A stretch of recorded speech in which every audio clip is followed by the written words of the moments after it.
9. Surinam Rivier. The modern-day country of Suriname was once the only Dutch colony in South America. Known as Suriname or Dutch Guiana, its main fortification, Fort Nieuw Amsterdam, was located at the mouth of the Surinam River near the capital city of Paramaribo. It was here that the newly built Surinam Rivier lightship sailed in 1911, after being built in Haarlem in the Netherlands for the country's Ministry of the Colonies.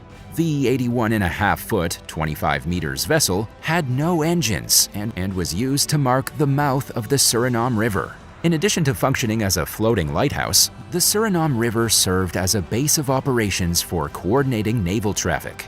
It was replaced in 1968 and decommissioned in 1972, at which point it was relocated to the Fort Nieuw Amsterdam Open Air Museum, where it remains permanently berthed in a wet dock. The boat is in a serious state of disrepair and is in danger of being lost if urgent action isn't taken to save it. Ongoing efforts to save the Surinam Rivier have so far failed to come up with the necessary funding to proceed with the project. 8. The Scarista Bus. On the Isle of Harris in Scotland's Outer Hebrides Islands, there's a conspicuously out-of-place, dilapidated old bus. It's sitting on a grassy plain next to Scarista Beach. It was used for weekend outings by the Western Isles Scouts before it was destroyed in a brutal storm that battered the coast in 2005. After being given a new bus, the Scouts turned the old caravan into a camping space with a kitchen area, communal seating, and a small bathroom in place of where the driver once sat. But it eventually fell out of regular use and has since become an attraction for curious explorers who are free to go inside and look around. There's even a guest book for visitors to add their name to, along with any thoughts they might feel compelled to share. It's immediately clear upon entering the bus that it was once a comfortable, cozy getaway that was well taken care of. But it's now in a state of obvious neglect, with torn upholstery, dirty surfaces, and a visibly deteriorating exterior. The vehicle still contains items left behind by the Scouts, including bins full of blankets and a book filled with hymns and songs, giving it the eerie feel of a final camping trip gone wrong. 7. Waterrock Knob plane wreck. Nestled in the overgrowth alongside a hiking trail in North Carolina's Great Smoky Mountains, the graffiti-covered wreckage of a Cessna 414A serves as a tragic reminder of a deadly plane crash that happened back in 1983.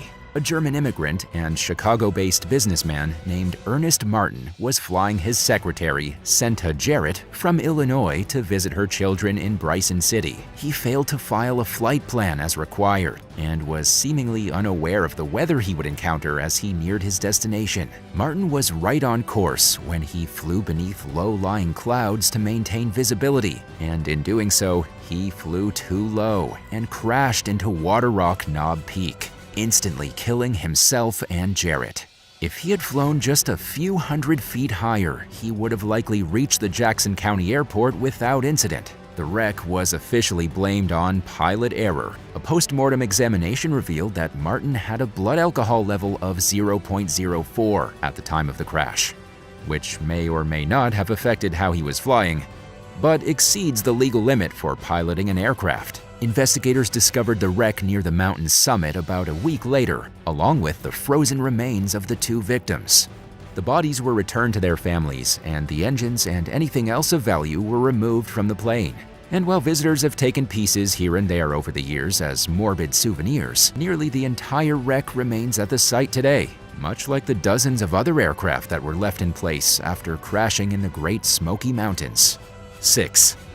Collins Beach UFO boat. Located roughly 10 miles, 16.1 kilometers north of Portland, Oregon, Sögel Island is the largest island along the Columbia River. It's home to a clothing-optional recreational area called Collins Beach, but it doesn't only attract visitors who enjoy sunbathing and swimming in the buff. Nestled among a thicket of trees near the shoreline, there's a moss and graffiti-covered UFO-like structure that draws curious visitors. Measuring roughly 30 feet, 9.1 meters in diameter and made from a combination of cement and wire steel mesh called ferroconcrete, the bizarre-looking contraption is an experimental boat that was built just a short distance upriver during the early 1970s. The family that built the vessel lived in it for a short period and used it for going on adventures before it ended up at its current location. Today, the boat's interior is empty, rusting, and filled with debris. It doesn't seem like a comfortable place to spend the night, let alone live in for any period of time. But when it was being used by its builders, it was equipped with basic comforts and conveniences, including generated power electricity and a minimalist but functional kitchen. Visitors are urged to use caution while exploring the derelict boat, which is slowly falling apart at the hands of time and nature. Would you like to see this UFO boat in person? Tell us in the comments and hit subscribe while you're at it. 5. Land-to-sea cable car. There's a strange concrete structure sitting in the Atlantic Ocean, roughly 1,800 feet, 550 meters, off the Moroccan coastal city of Sidi Ifni. Built toward the end of Spain's colonial rule over the region in the 1960s, it was once part of a unique land-to-sea cable car system that was designed to make the shallow port easier to use for shipping. Ships approached the concrete station where people and cargo were offloaded into self-propelled carts that ran along large steel cables, which then transported them to an inland station.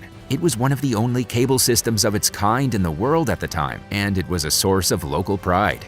Unfortunately, it was abandoned after Spain ceded the territory to Morocco, and it proceeded to fail into disrepair. The cables are no longer attached, but the concrete offloading station, the pylons that supported the cables, and some of the cars can still be seen at the site, along with some abandoned cargo that apparently never reached its destination. 4. La Merced. The 232-foot-long, 70.7 meters, four-masted wooden schooner La Merced was built in 1917 amid a rapid World War I shipbuilding effort to replace the merchant vessels that were being sunk at an alarming rate by German U-boats. After the war, the ship transported lumber between Portland, Oregon and California before being refitted as an oil carrier. The La Merced carried oil from the US to Australia and New Zealand and returned with shipments of grain. Then, during the late 1920s, the vessel operated as a floating cannery off Alaska. It was sold for salvage in 1965, at which point its four masts were cut off and the propellers, engines, and dock fittings were removed. From there, the La Merced was relocated to Lorvik's shipyard in Anna Cortez, Washington, where it was used as a breakwater. It remains there to this day as one of the few intact World War I-era ships of its kind. The derelict ship's hull is filled with sand, and it's become home to a small forest of trees. And while it sits on dry land next to the water, it reportedly remains watertight and in surprisingly good shape for its age. The La Merced was added to the National Historic Register in 1990 and has since become a popular destination among sightseers. 3. SS Point Reyes. A wooden boat that had an uneventful, if not boring, career before unexpectedly becoming an icon of the shoreline along Tamales Bay in California's Bay Area. Known as the Tamales Bay Shipwreck, the Inverness Shipwreck, or the SS Point Reyes, the vessel originally ferried troops between San Francisco and World War II warships. It then spent decades operating as a commercial salmon boat before being purchased by a local resident who planned to fix it up. But that never happened, and the SS Point Reyes has sat abandoned ever since it hit a sandbar during a storm. It's located in an otherwise protected wetland where it never would have ended up if it hadn't gotten there by accident. In fact, it was almost removed at one point for a wetlands restoration project.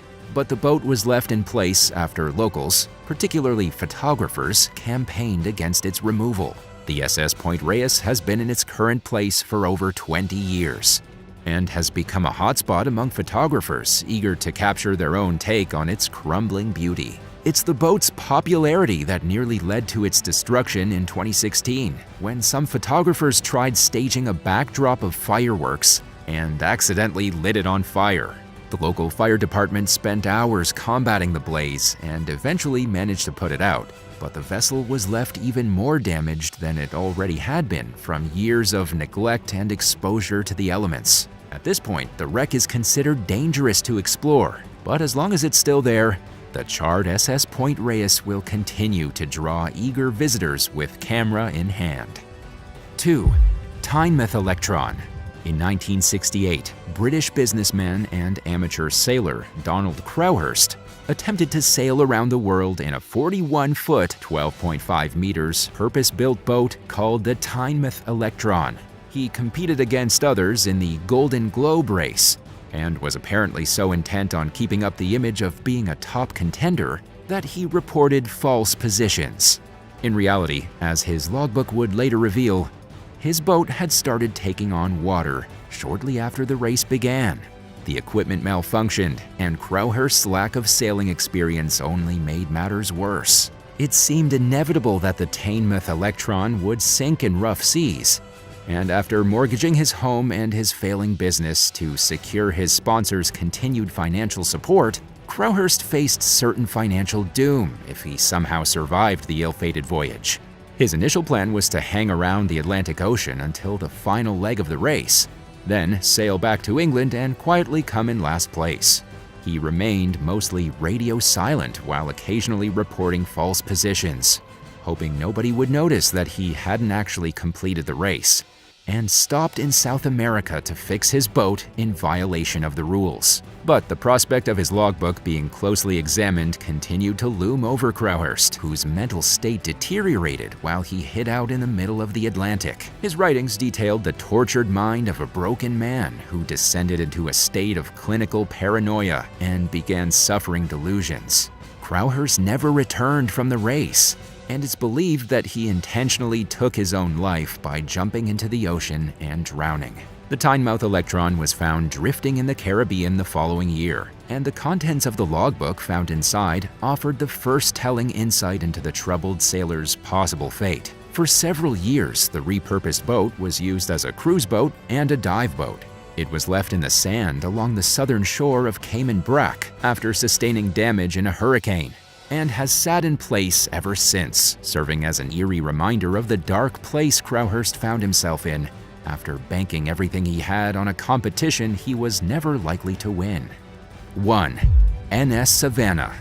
From the outside, there's nothing too unusual about the NS Savannah, but the interior is like stepping back in time to a living time capsule of the retro era and the early Cold War obsession with atomic energy. Built in New Jersey during the late 1950s as part of President Dwight Eisenhower's Atoms for Peace initiative, the NS Savannah was the first ever nuclear-powered merchant ship.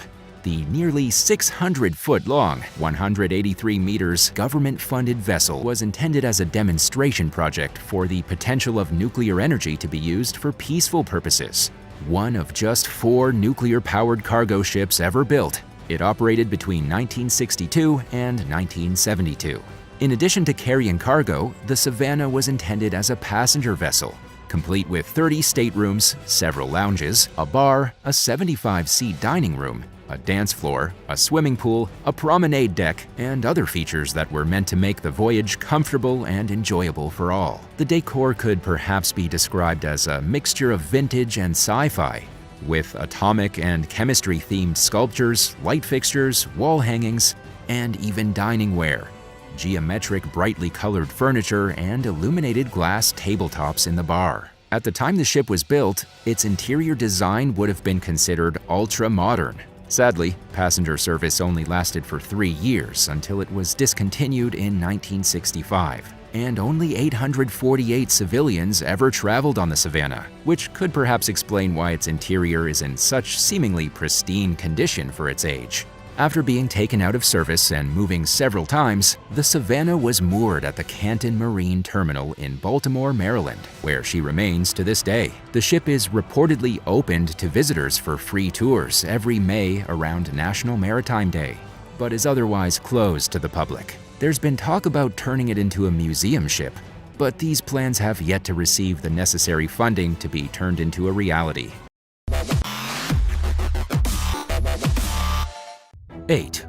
World War II tank. World War II ended nearly 80 years ago, Yet, weapons and vehicles from the conflict are still being found in places that saw heavy combat. In 2016, divers discovered a Soviet-made T-34 tank sitting at the bottom of the Don River in southwestern Russia. The submerged vehicle was found in Voronezh Oblast and may have been in transport after being manufactured at the Stalingrad tractor plant, which was converted for military production during the war. While it's unclear how the tank ended up in a river at about 23 feet below the surface, there's been speculation that it may have fallen off a temporary bridge. Using an armored vehicle, the Russian military removed the 33-ton machine, which proved to be a rather difficult feat. It was visibly aged, but in surprisingly good condition. A military spokesperson announced plans to restore the tank and put it on display at Patriot Park in Moscow Oblast. The length of the project would depend on whether the vehicle was restored externally or if it was restored to running condition. In addition to the tank, the divers found an array of other World War II artifacts, including pontoons, transport vehicles, and small vessels. Just a handful of years earlier, in 2011, a team removed a 50-ton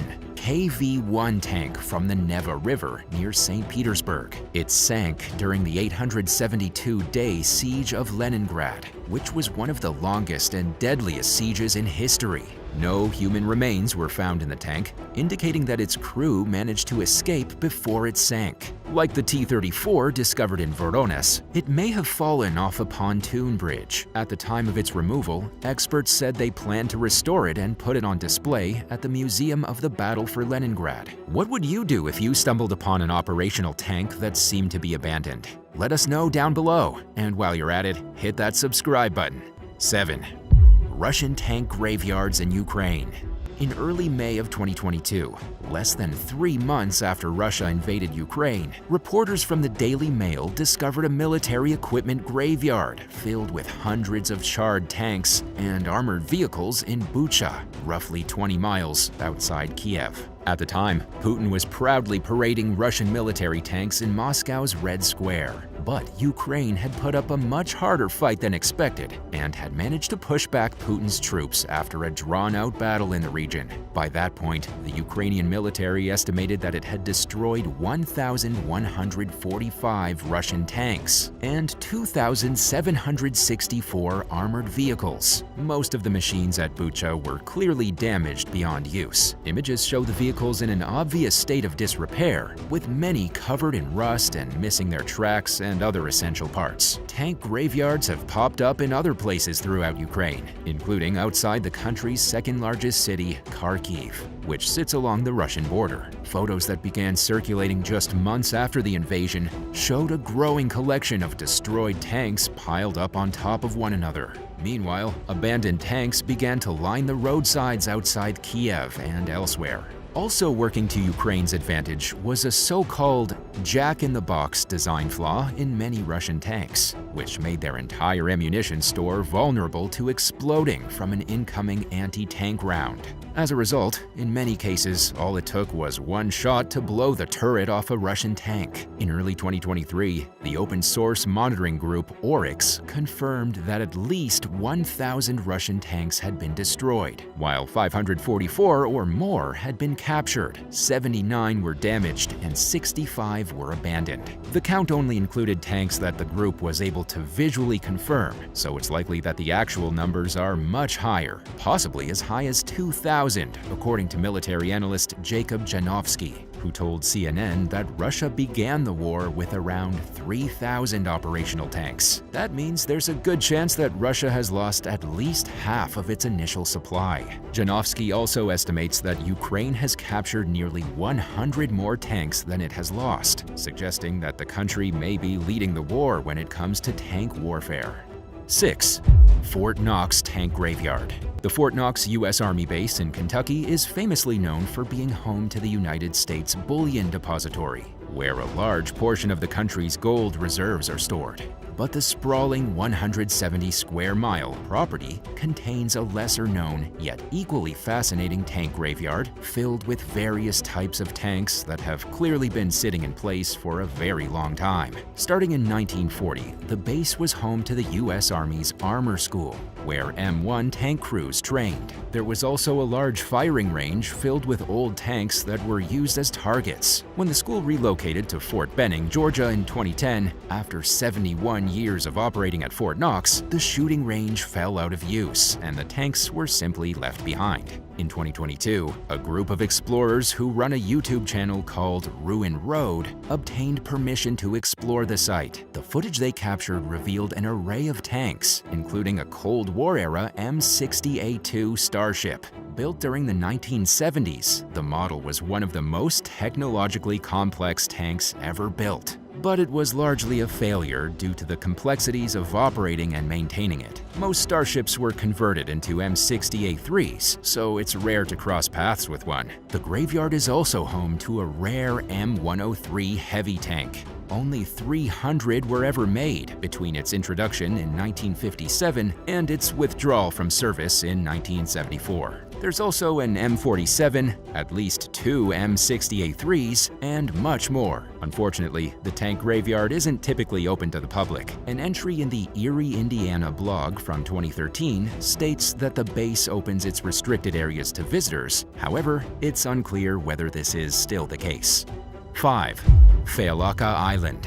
Located in the Persian Gulf, roughly 12.5 miles off the coast of Kuwait City, Failaka Island was once home to around 2,000 residents. In the island's northwestern region was the village of Al-Zor, which was the longest continuously inhabited location in the country until the Iraqi invasion of 1990 and 1991. Everyone living on Failaka Island fled to the mainland during the invasion, and most of them never returned, leaving behind bullet-riddled homes, businesses, mosques, and other buildings. The structures that weren't destroyed remain standing to this day. They're filled with furniture, decorations, and other personal belongings of the families that left them behind, and they appear as if someone could walk in the door any minute. And yet they're clearly abandoned, giving the old village an eerie sense of being frozen in time. In another part of the island, there's a military equipment graveyard filled with tanks and other vehicles that the Iraqi forces left behind when they fled the island. Many are visibly mangled and falling apart,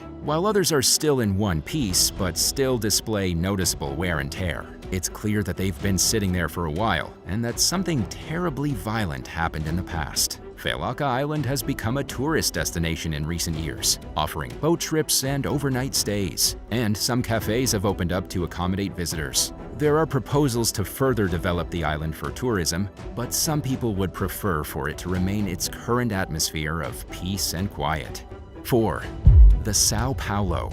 The 870-foot-long aircraft carrier São Paulo was built during the late 1950s in France and was later sold to the Brazilian Navy in the year 2000. It was decommissioned in 2017, and in 2021, the ship was sold to a Turkish scrapyard. However, Turkey canceled the carrier's permission to enter in August of 2022 after Brazilian authorities failed to procure documentation about the amount of hazardous asbestos the ship contained. No other country wanted anything to do with the São Paulo, so it returned to Brazil, where it was denied entry into its own country. The Navy turned the vessel away from its bases, but refused to say why. And as a result, the ship returned out to sea with a tug, where it spent months sailing aimlessly in circles, wastefully consuming fuel. In early 2023, the Brazilian Navy declared its plan to scuttle the São Paulo at sea despite being laden with high amounts of hazardous asbestos and other chemicals. The decision came after a judge rejected the injections of environmentally conscious politicians. According to the Navy, the ship had holes in its hull and would inevitably sink anyway, giving them no other choice than to scuttle it. The plan commenced despite last-minute attempts to stop it by Brazil's legal system. Offers from a Saudi company to buy the ship were also turned down. Then, on February 3rd, the São Paulo slipped beneath the waves in international waters. Many have accused Brazilian authorities of shirking their responsibility to safely dispose of the ship, and the controversy is ongoing. 3. HMAS Otama. built in Scotland during the 1970s, the HMAS Otama was an Oberon-class submarine of the Royal Australian Navy. It was the last of its class to enter service upon being commissioned in 1978. Tasked with gathering intelligence on the Soviet Pacific Fleet and Chinese naval vessels, the 295-foot-long sub routinely conducted classified coastal surveillance missions throughout Asia during the Cold War, including off the coasts of Vietnam, China, India, and Indonesia. It was one of two so-called mystery boats in its class that were fitted with special spying equipment. Despite its accomplishments and reliability, the Otama wasn't able to entirely avoid tragedy. In 1987, 2 crew members on the submarine died when the vessel submerged while they were working in the fin. Otama remained in service longer than originally planned due to some issues with the Collins-class submarines that would replace the Oberon-class vessels. But in late 2000, it was finally decommissioned. For years after that, the rusting Otama languished at port. Initial plans to turn the retired sub into a floating museum never went through due to repeated rejections for various location proposals by the country's Department of Sustainability and Environment. In 2008, the Otama was listed for sale on eBay, but unfortunately, it failed to sell. Most recently, plans to turn it into a museum were reconsidered, but it seemed as though the project's planners ran into one problem after another. Funding for mooring cables that the ship needed to withstand winter storms fell short. However, fundraising efforts helped to secure enough money to fix the Otama's moorings. But the possibility of scrapping the vessel wasn't completely off the table. Then, in 2021, the submarine began to list and was in danger of capsizing. The following year, the decision was finally made to scrap the Otama, which had failed to garner the support it needed for preservation. In late 2022, the sub was towed to Western Australia to be broken apart. 2. Panzer wrecks in Bulgaria. When World War II ended, Bulgaria smelted down most of the Panzer tanks it had received from Nazi Germany after pledging its support to the Axis powers. But around 40 of them were partially buried along the Warsaw Pact signatories' southeastern border as defensive positions in case NATO forces attacked. Following the Turkish invasion of Cyprus in 1974, a second line of about 100 Soviet-issued T-34 tanks was added to the existing defenses, known as the Crawley-Marco line. After that, the tanks were pretty much forgotten about until 2007, when one of them was dug up and stolen in Bulgaria's Lesovo region.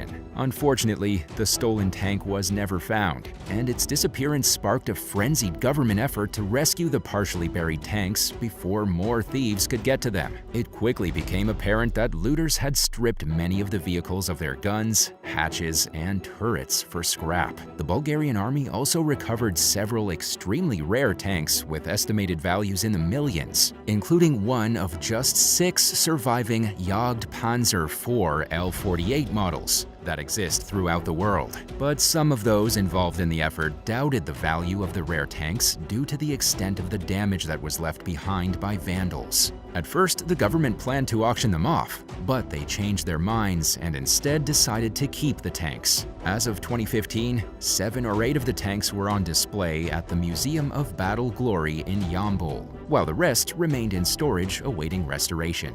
1. Minsk. The 896-foot-long aircraft carrier Minsk entered service with the Soviet Navy in 1978. She was decommissioned in 1994 after getting into a serious accident that Russian authorities remain suspiciously quiet about to this day. A Korean company bought the ship with plans to scrap it, but environmental protesters stopped the plan from following through, and the Minsk was instead towed to China. A group of video game arcade owners fought to save the carrier and ended up buying it for $4.3 million. They turned it into a military theme park called Minsk World, which officially opened in the year 2000. The Minsk changed hands several times over the following years before ending up in the ownership of a Chinese real estate company. Minsk World eventually closed in 2016, but sometime in 2017 or 2018, Minsk was towed to a location near Shanghai with plans to renovate it and reopen the park. Unfortunately, though, that never happened. These plans were met with unexplained delays, and the mysteriously abandoned vessel continues to languish in the harbor with no clear plans for the future. 9. RMS Republic. Built in 1903, the British Royal Mail ship RMS Republic was one of the most cosmopolitan passenger vessels of its time. It was especially popular among the ultra-wealthy, earning it the nickname of the Millionaire's Ship. During the early morning hours one day in January 1909, the Republic encountered a thick fog off the Nantucket coast. The crew slowed the ship down and constantly blew whistles to alert any nearby vessels of their presence. Despite these safety measures, the Republic collided with a steamship called the SS Florida, killing 7 passengers between both ships. The Republic's surviving passengers were transferred to the less damaged Florida. Historians often credit the crew's hasty evacuation efforts and their cooperation with one another for the low number of fatalities. The Republic disappeared beneath the surface the following day, making her the largest ship to ever sink at the time. Ever since, rumors have circulated about a stash of treasure and gold coins going down with the ship. At the time of sinking, the hoard was supposedly worth somewhere between $250,000 and $3 million. If that's true, then it means that the goods could be worth up to $1 billion today. Treasure hunter Martin Bail located the wreck in 1981. In 1987, Bail raised $2.5 million from investors to fund an expedition to the vessel in hopes of finding the hoard of valuables. And while his team made some fascinating discoveries, including a room filled with hundreds of bottles of 19th century wine and champagne, they didn't find the treasure. Bail was forced to give up the search due to a lack of funding. Naturally, others who were eager to get their hands on the hoard petitioned the court for permission to explore the wreck. But a Massachusetts judge ruled that Bail and his son, Grant, possess exclusive rights to the wreck. It's unclear whether they plan to continue looking for the treasure, and nobody even knows for sure whether it exists. 8. Soviet Aviation Cemetery. Near the Central Air Force Museum in Monino, Russia, just outside Moscow, there's an overgrown aviation cemetery. It's filled with old Soviet planes that clearly haven't been used in many years. Some are in pieces, while others are still in one piece but are visibly out of commission. Included among the abandoned vehicles is a reconnaissance aircraft called the Myasishchev M17, which was an early version of the twin-engine M55. Monino is one of the world's largest aircraft museums. In addition to the M17, it's also home to some abandoned rare supersonic Yak-28 jets. Their condition could be best described as deplorable. Any useful parts have been removed, and all that's left are mere shells of what the planes once were. But just to see one is an unusual treat. Some of the aircraft at Monino are in better condition than others. While the Yak-28s are more or less in shambles, some pieces are better cared for and are maintained for display. There are several different bombers, including the Sukhoi Tu-4, the Tupolev Tu-22M, and the Tupolev Tu-95. The museum also has helicopters, attack aircraft, transport planes, and other military vehicles. 7. Asmara Tank Graveyard. The Eritrean War for Independence lasted for 30 years, from 1961 to 1991. It was one of the longest conflicts in Africa's recent history. In what's been described as an unlikely victory, Eritrea won the war and secured its independence from Ethiopia. The newly established country managed to defeat its enemy despite a lack of resources and the Soviet Union's support for the Soviet Union, thanks to the relentless fighting of the Eritrean forces. Some soldiers even wore sandals made from tire rubber, and it was commonplace to rely on the weapons captured from the Ethiopians. But the Eritreans' determination and their refusal to give up without a fierce fight ultimately paid off, and they managed to destroy a lot of the Ethiopian troops' equipment in the process. Worried that seeing evidence of their successes would boost the Eritreans' morale, the Ethiopians stashed the damaged machinery at a site outside the modern Eritrean capital of Asmara, where it was hidden from view. The equipment remains at the site on the city's outskirts to this day, as a graveyard of rusting tanks and other vehicles. The site is open to the public, but very few international visitors gain access to it. Eritrea is second only to North Korea when it comes to the difficulty of getting a visa, and tourists are required to get an additional permit to visit the tank graveyard. 6. Primauguet. The 456-foot-long French anti-submarine frigate Primauguet, also known as D644, entered service for the Marine Nationale or French Navy in 1986. She was the 5th ship of the Georges Lejeune class and the 6th to be named after the 15th century captain Hervé de Portsmouga. By the time Primauguet launched, her design was already outdated, but she operated for more than 30 years until she was decommissioned in 2019.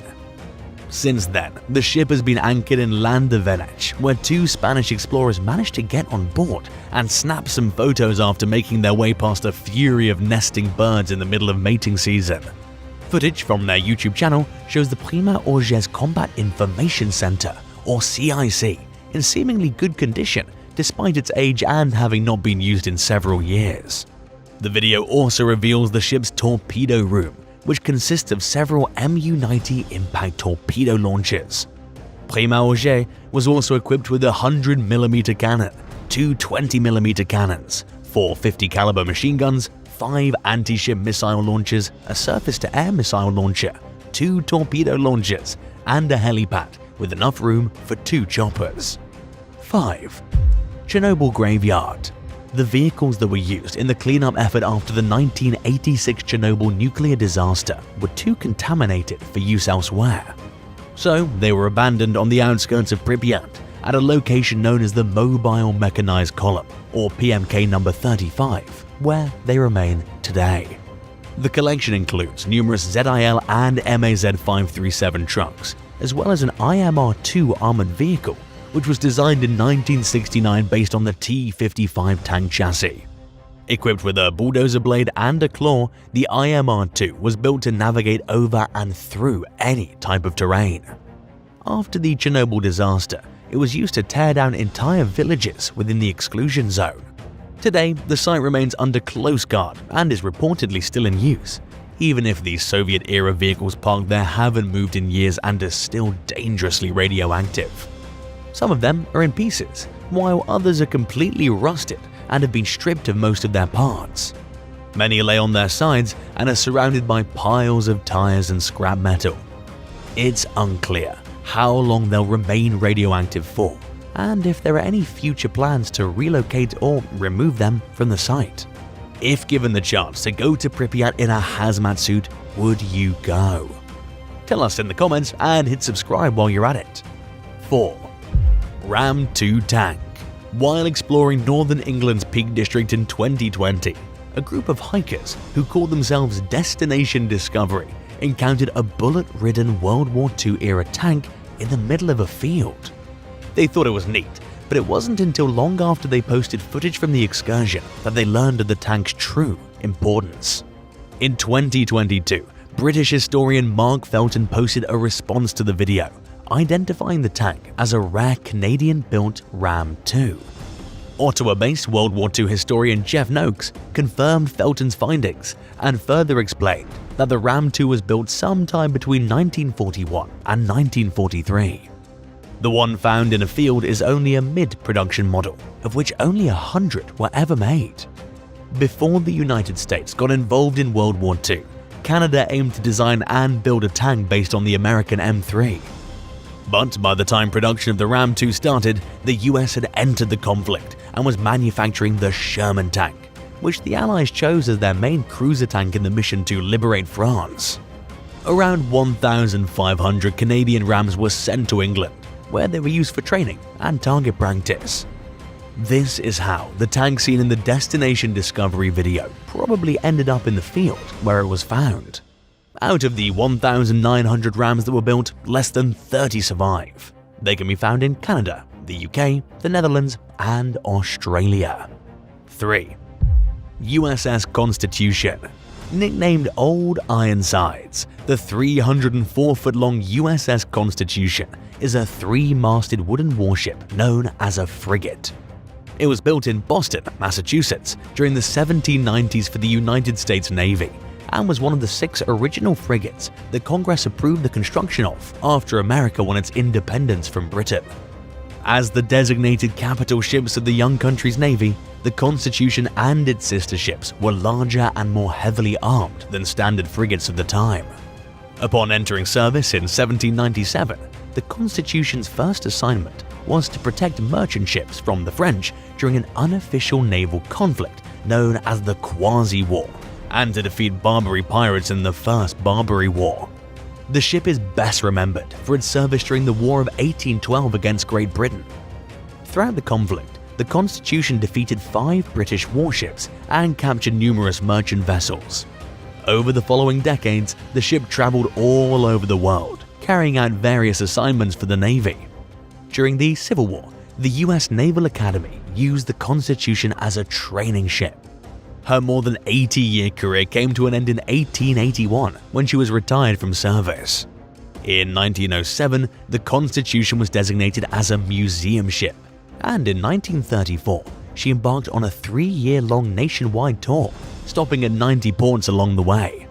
It's surprising in the first place that the Constitution was still intact on her 200th birthday in 1997.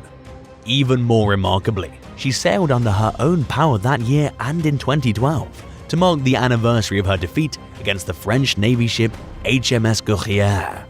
Today, the ship continues to operate as a museum under the direction of active duty naval officers and crew.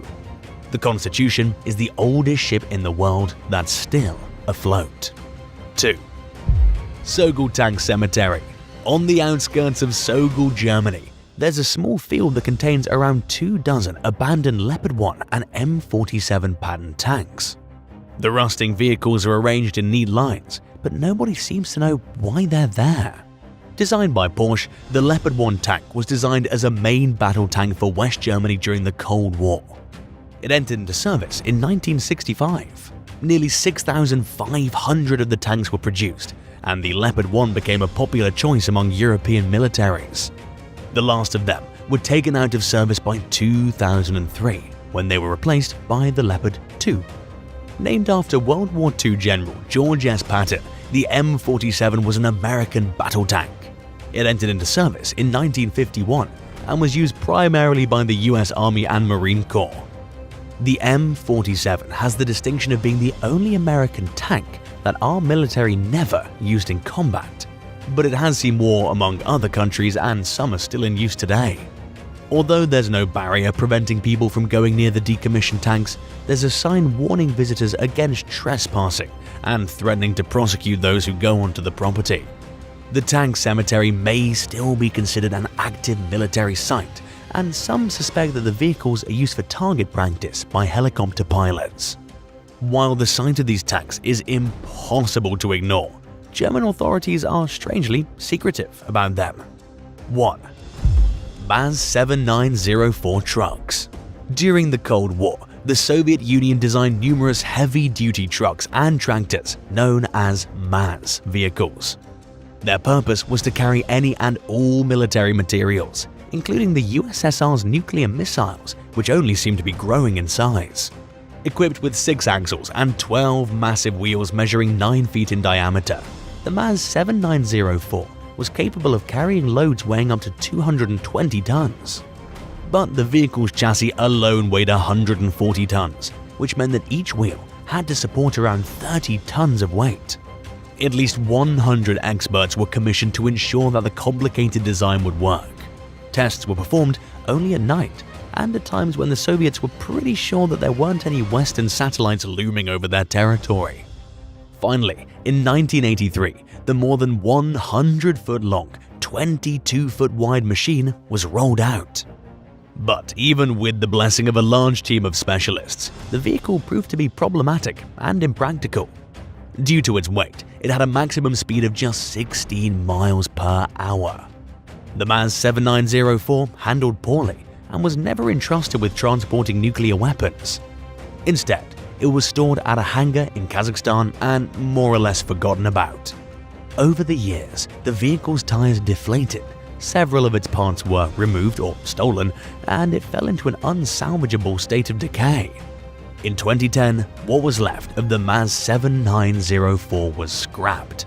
Today, it lives on only in photos. Thanks for watching. Which one of these surprised you the most? Tell us in the comments below and don't forget to subscribe.